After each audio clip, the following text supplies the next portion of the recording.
Hey everyone, this is Tim from YourSixTech. Today in this video, I'm going to show you how to switch your microphone on your PlayStation 5 with a simple setting to the controller microphone, or maybe even your headset microphone.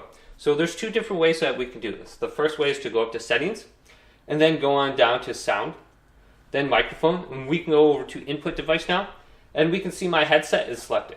But maybe when we want to switch it over to the controller microphone, we could do that under this screen. And then we can use the controller to speak to people. Now the other way that we can do this is press the PlayStation button, then go on over to mic on the bottom, and then select it. So I'm going to turn off mute, and then here's the mic. So let's select the mic, and it'll bring us the same setting. We can switch it to our headphone mic. So we can select that. Then we can also adjust the microphone level under here as well. So I would have to turn on my headset, but make sure it's in the good section. It's not too low, and it's not too high. And your microphone should sound good to your friend's house. So there could be a lot of background noise in the back here too as well. So just adjust that accordingly. Make sure all the background noise is cut off. But hopefully this video did indeed help you out. If it did, leave it a big thumbs up.